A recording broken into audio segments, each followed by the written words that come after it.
Hello students, welcome to Vaishali's e-learning. In this video, we are going to discuss questions from Unit 4 of Data Communication Networks. So questions discuss करने से पहले हम लोग एक बार topics देख लेते हैं कि यूनिट 4 में क्या क्या टॉपिक्स हमें कवर करने होते हैं.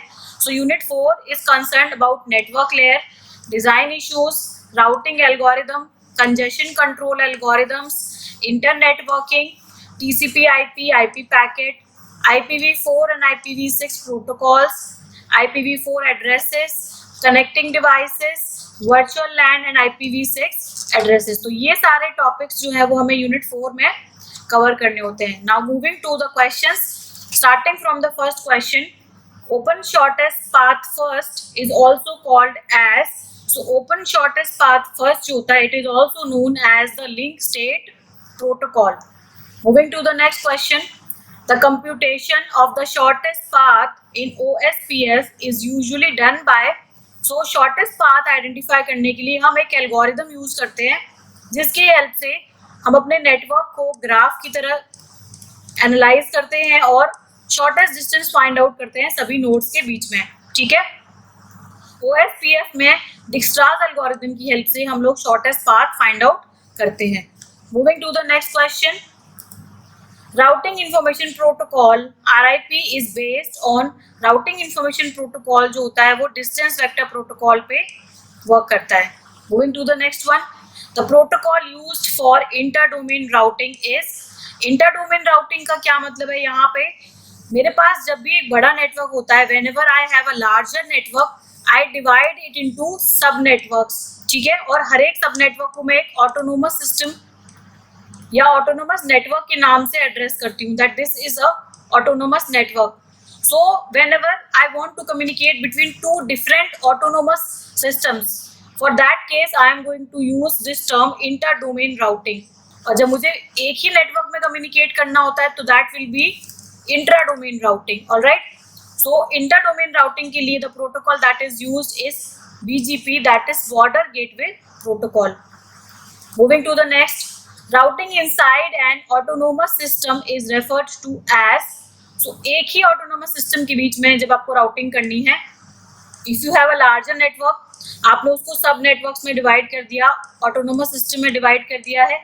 ठीक है, तो अब ये autonomous system के बीच में अगर आपको routing करनी है तो that will be inter domain, and within the same autonomous system, inside an autonomous system, the routing will be termed as intra domain routing.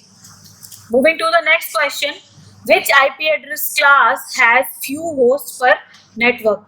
So कौन से IP address class में आपके पास एक नेटवर्क में बहुत ही कम होस्ट अकोमोडेट आप कर सकते हो? तो अगर मैं ये चारों ऑप्शन को एनालाइज करूं, क्लास D इज रिजर्व. ठीक है, मल्टीकास्ट एड्रेस होता है इसमें. क्लास C में क्या होगा, आपके पास नेटवर्क आईडी के लिए 24 बिट्स रिजर्व होती हैं और होस्ट आईडी के लिए 8 बिट रिजर्व होती हैं. क्लास B में 16 बिट्स नेटवर्क आईडी के लिए होती है और 16 बिट होस्ट आईडी के लिए. क्लास A में 8 bits are for network ID and 24 bits are for host ID. So इन तीनों ऑप्शंस में से class C is the class in which you have very few host per network, क्योंकि यहाँ पे सबसे कम बिट्स अवेलेबल हैं to assign the host address.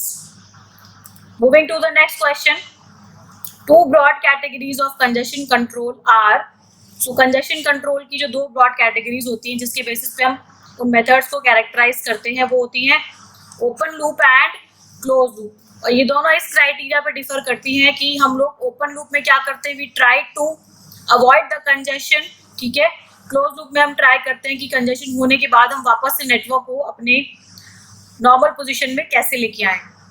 Moving to the next question, in open loop control policies are applied to, open loop control जो methods होते हैं वहां पे we are trying to prevent the congestion before it occurs. Alright, moving to the next, the technique in which a congested node stops receiving data from the immediate upstream node is called as, so जब आप पीछे वाले node से data लेना बंद कर देते हो बिकॉज आपका ये जो नोड है, सपोज यहाँ पे कंजेशन हो रहा है, you are not able to process the data at the required rate, तो यहाँ पे क्या होगा, कंजेशन की प्रॉब्लम अराइज होगी. तो आप क्या करोगे, प्रीवियस नोड से डेटा लेना बंद कर दोगे.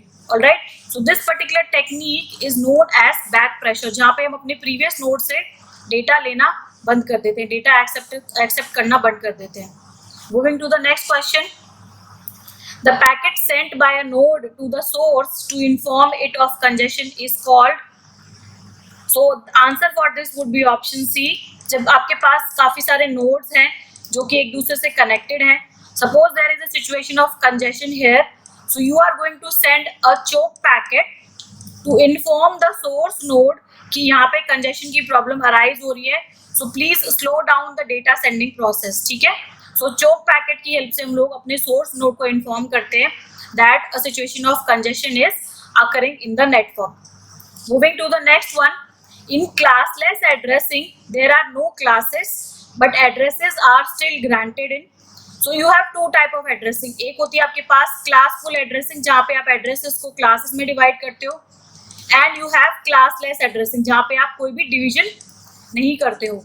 Classless addressing में हम जो address assign करते हैं, they are assigned in blocks. All right. Moving to the next question. Which of this is not a class of IP address? So out of the possible option, class F is the correct answer because class F नाम से कोई भी IP address की category available नहीं है. Moving to the next question. The size of an IP address in IPv6 is. So IPv6 का जो भी address होगा वो कितने bits का होता है? It is of 128 bits. Alright. IPv4 का जो address होगा वो कितने bits का होता है? That is of 32 bits. So if I am using IPv6, I am able to assign addresses to more number of devices. Moving to the next question.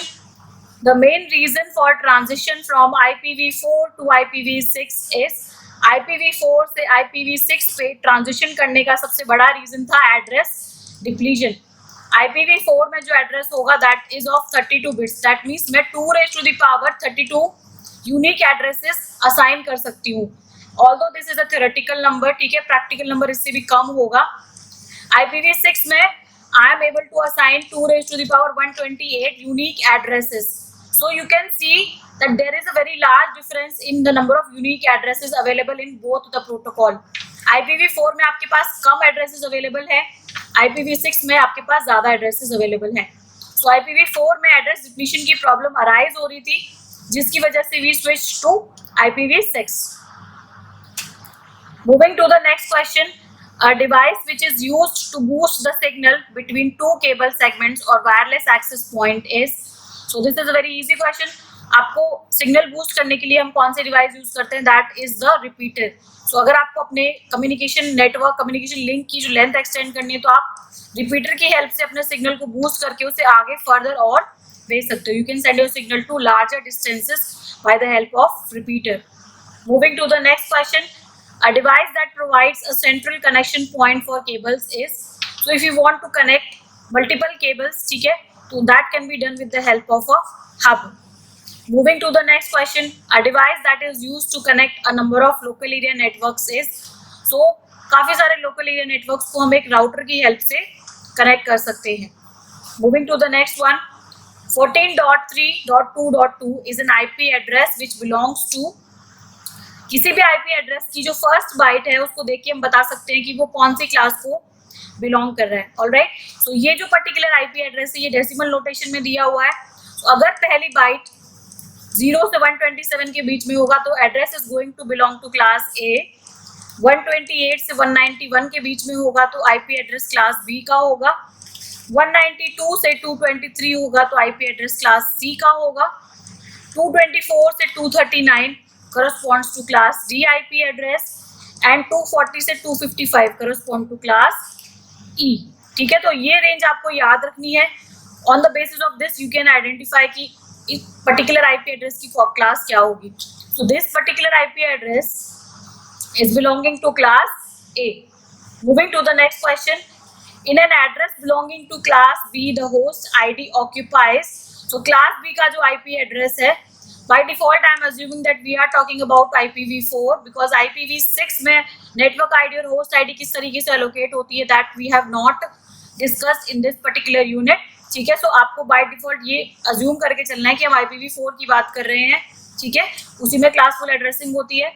So in case of IPv4 you are having 32 bit address. 32 bit में से क्या होगा? 16 bit network ID के लिए reserved है, और अगली 16 bit जो है वो होस्ट आईडी के लिए रिजर्व होती हैं.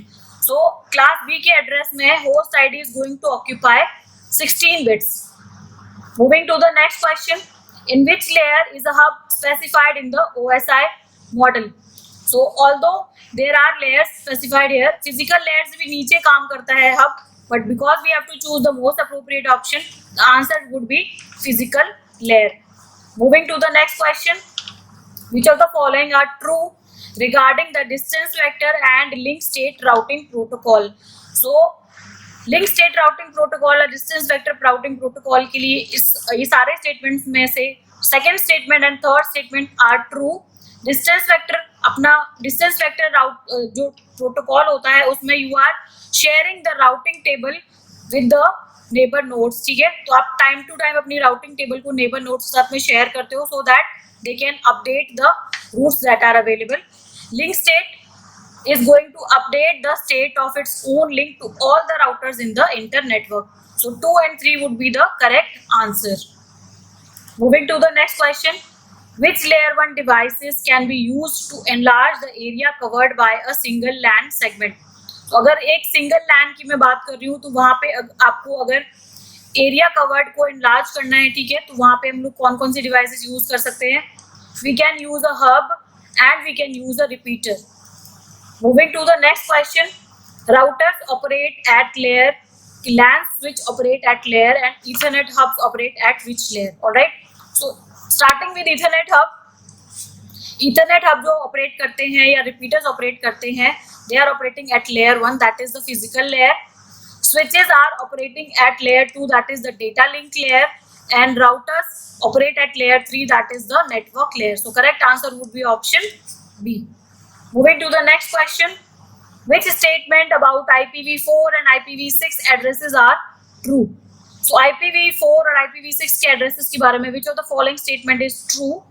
And after looking at the statement, the correct option would be option 3 and option 4. And IPv4 address is 32 bits long, ठीक है, और उसको हम डेसिमल में रिप्रेजेंट करते हैं. एंड IPv6 जो एड्रेस होता है वो 128 बिट्स का होता है और उसको हम प्रेफरेबली हेक्साडेसिमल में रिप्रेजेंट करते हैं. So correct answer would be option B. Moving to the next question, which class of IP address provides a maximum of only 254 host addresses per network ID? So 254 host addresses allow कर रहे हैं, इसका मतलब है कि around 8 bits I am using for host address. ठीक है, host address specify करने के लिए मैं 8 बिट यूज कर रही हूँ. तो क्लास सी का जो एड्रेस होता है उसमें आपके पास नेटवर्क के लिए 24 बिट्स रिजर्व होती हैं और होस्ट आईडी के लिए 8 बिट रिजर्व होती हैं. So answer for this would be option C. Moving to the next question, what is the address range of a class B network address in binary? So यहाँ पे आपको binary में range बतानी है. अगर मैं डेसिमल में बताऊंगी तो क्लास बी का जो एड्रेस होता है उसकी रेंज होती है 128 से 191. ऑलराइट, बाइनरी में ये रेंज होती है, the first 2 bits are 10. So answer would be option B. Moving to the next question, BGP is an inter domain routing protocol. ठीक है, इंटर डोमेन राउटिंग प्रोटोकॉल मतलब दो अलग अलग ऑटोनोमस सिस्टम के बीच में हमें राउटिंग करनी है. And this is using path vector routing. Moving to the next one, suppose two IPv6 nodes want to interoperate using IPv6 datagrams, but they are connected to each other by intervening IPv4 routers. The best solution would be, so IPv4 से IPv6 में transition करने के लिए there were certain methods that were used, and out of those method dual stack is one of the method and tunneling भी एक method होता है जिससे हम IPv4 और IPv6 के transition को handle कर पाते हैं. तो इस पर्टिकुलर सिचुएशन में tunneling method would be the most appropriate, क्योंकि आपके पास एक IPv6 पे बेस्ड सिस्टम है, दूसरा सिस्टम भी IPv6 पे बेस्ड है, लेकिन जो इंटरमीडिएट सिस्टम है वो IPv4 पर बेस्ड है. हम क्या करेंगे, IPv6 से डेटा पैकेट को लेके उसे इनकैप्सुलेट करेंगे IPv4 के फॉर्मेट में, and then we are going to drop that data packet to IPv6 particular system, और यहाँ पे वापस उसको हम लोग अनरैप कर देंगे. So that method is tunneling. Moving to the next one, datagrams are routed to their destinations with the help of, so datagrams को उनके destination पे divert करने के लिए routing table is used with the help of which you can tell the route which the data packet has to follow. तो shortest route हम लोग बताते हैं with the help of routing table. Moving to the next question, identify the class of the following IP address. So पहले जो first number है उसको observe करते हैं. This is 4 to 127 belongs to class A address. So this is an example of class A IP address. Moving to the next question, what is the first address of a block of classless addresses if one of the addresses is 12.2.76 and /10? This is the mask that is given here. तो अगर आपको first address identify करना है तो first address identify करने के लिए हमें क्या करना होगा? IPv4 के एड्रेस की बात होगी तो 32 minus 10, that means 22 bits are used to find the first address. ठीक है, अब 12.2.2.76 को मैं बाइनरी में लिखूंगी और राइट मोस्ट 22 बिट्स को मैं क्या कर दूंगी? 0 कर दूंगी. तो अब तब जो मुझे वैल्यू मिलेगी that will be the first address. So answer for this question would be 12.0.0. आप इसको बाइनरी में लिखोगे एंड जो भी राइट मोस्ट बिट्स हैं 22 बिट्स हैं जो राइट मोस्ट उनको हमें 0 कर देना है. Moving to the next question. In IPv6, the dash address is generally used by a normal host as a unicast address. So provider-based unicast address is used by the normal host. Moving to the next question, find the number of addresses in a block of classless address if one of the address is this. So यहाँ पे आपको एक address दिया हुआ है and you are given the mask. ठीक है, तो आप इस mask को use करके you can find the first address and you can find the last address. So here you will be able to identify कि कितने number of possible addresses होंगे इस particular block में. Alright. So answer for this question would be option C. 32 minus 24. ठीक है, that is going to be 8. So rightmost जो bit है आपके पास, अगर मैं 7 को लिखूंगी .7, let me write this as .7. ठीक है, तो अगर मैं इसको बाइनरी में लिखूंगी I will write it as this. तो मुझे ये 8 बिट को क्या करना होगा? 0 करना होगा to find the first address. So पहला एड्रेस मेरा क्या हो जाएगा? 12.2.2.0 और लास्ट एड्रेस क्या होगा? इन सभी को मुझे क्या करना है? 1 करना है. तो लास्ट एड्रेस होगा 12.2.255. So total of 256 possible addresses are going to be there in this particular block. Moving to the next question. In IPv6, the dash field in the base header restrict the lifetime of a datagram. So IPv6 का जो datagram होता है उसमें hop limit जो होती है that is used to restrict the lifetime of the datagram. Moving to the next question, a best effort delivery service such as IPv4 includes. So IPv4 में we are going to include the mechanism for error checking only. IPv6 is much more advanced version of this. So IPv4 में आपके पास सिर्फ error checking के लिए mechanism होता है. Moving to the next question. In dash congestion control policies are applied to prevent congestion before it happens. So we have discussed this question a while before. So I am moving to the next question. The number of host addresses in a class B block is. Class B block जो होता है उसमें आपके पास 16 bits network के लिए reserve होती है और 16 बिट होस्ट के लिए रिजर्व होती है. ठीक है, तो टोटल एड्रेसेस कितने मिलेंगे आपको? 2 raised to the power 16. So that would correspond to option A. Moving to the next question. In classless addressing, the prefix length defines the. classless addressing में prefix length जो होती है वो आपको mask बताती है जिसकी हेल्प से आप फर्स्ट एड्रेस और लास्ट एड्रेस किसी भी ब्लॉक का फाइंड आउट कर सकते हो. Moving to the next question. What is the result of ANDing 255 and 15? So this one is very easy. इन दोनों का आंसर क्या होगा? इनको AND करेंगे तो answer would be option B. Moving to the next question. In IPv6, dash address defines a single computer. So this particular question is not only corresponding to IPv6. Generally unicast address में आपके पास जो destination होती है वो एक single device होती है. So a unicast address is going to define a single computer. Moving to the next question. IPv6 allows dash security provisions than IPv4. IPv6 was modified version of IPv4. IPv4 में जो भी कमियां थी all of those were overcome in IPv6.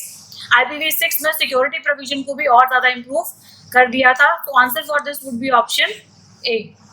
Moving to the next question, the maximum data rate of the traffic is defined by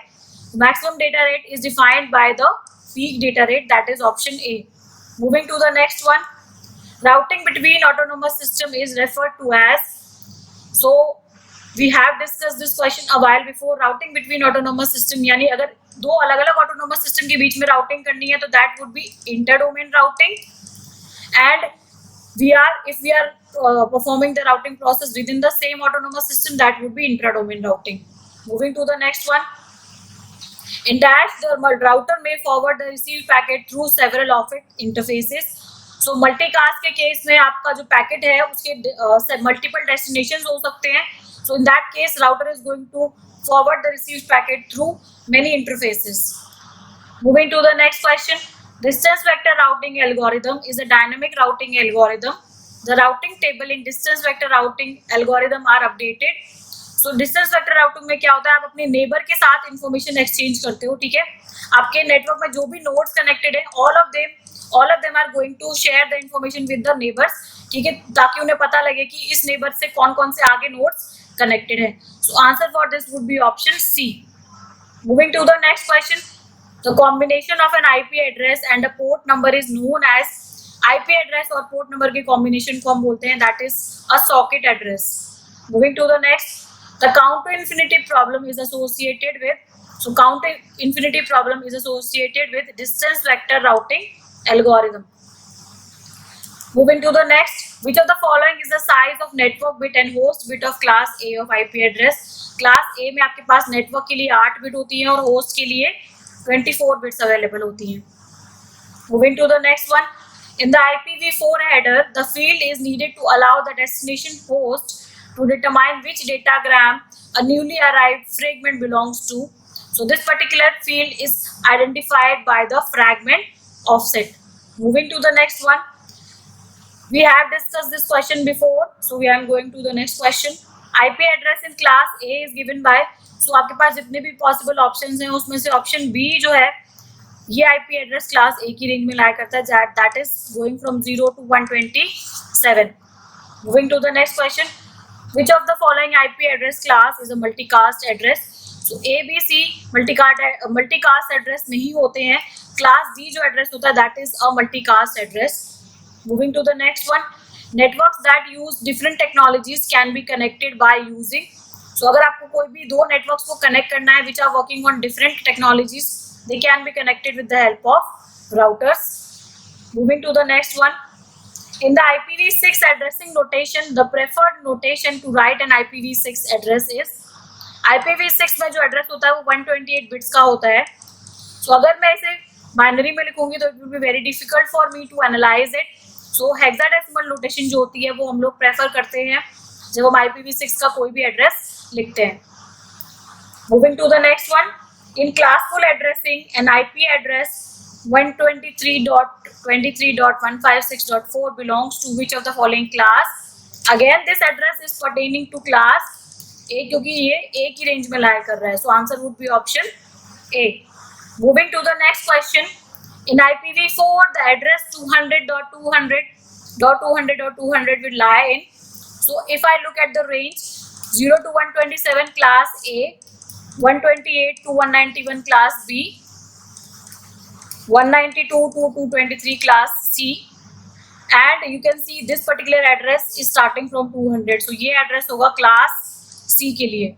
Moving to the next one, in a classful addressing, first 4 bit in class C IP address is, so class C IP address की जो पहली 4 bit होती हैं वो होती हैं 1100. तो अगर आपको एड्रेस बाइनरी नोटेशन में दिया गया है तो पहले की 4 बिट को ही एनालाइज करके आप बता पाओगे कि वो कौन सी क्लास को बिलोंग कर रहा है. Moving to the next one, which of the following are restrictions in classless addressing. तो जब हम एड्रेस को क्लासेस में डिवाइड नहीं करते हैं, हम एड्रेसेस ब्लॉक्स में असाइन करते हैं, ठीक है.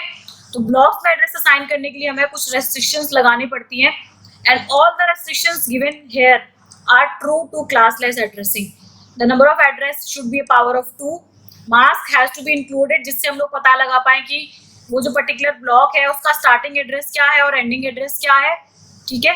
Starting address must be divisible by the number of addresses in the block. So answer for this would be option A. Moving to the next one.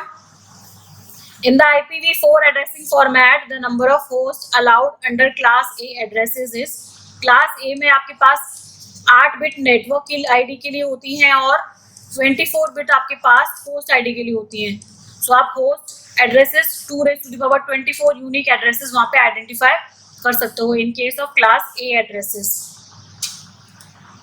Moving to the next one, the number of bits reserved for host address in a class C IP address are, so class C के IP address में 8 bits are reserved for host. In the IPv4 addressing format, the number of networks allowed under class C address is, so class C address में कितने number of networks allowed होंगे? If I look at the possible options, I know कि मेरे पास starting जो bit होगी उसमें आपके पास 8 bit होंगी, ठीक है. पहले की जो 3-4 बिट होती हैं उसकी वैल्यूज फिक्स होती हैं. So answer, most appropriate answer for this would B 2⁻21. और अगर मैं क्लास सी के एड्रेस की बात करूं तो उसका एड्रेस अगर 1100 से स्टार्ट हो रहा है तो rather it would be appropriate to give this as the answer. ठीक है, तो आपको closest to the correct answer choose करना है. So answer would be option A. Moving to the next one. A block of addresses is granted to a small organization. One of the addresses is this. What is the first address in the block? So first address identify करने के लिए मुझे ये mask use करना होगा. 32 is the number of bits in the address. 32 minus 28, that is corresponding to 4. अगर मुझे first address identify करना है तो मेरे पास ये जो address दिया हुआ है इसमें मैं last की 4 जो bits हैं उसको क्या कर दूंगी, 0 कर दूंगी. उसके बाद जो मुझे वैल्यू मिलेगी that will be the first address in the block. So पहला एड्रेस क्या होगा, option. So that is all for the questions from unit 4. We'll continue with the discussion and take up questions from unit 5 in the next video. Thank you for watching this video.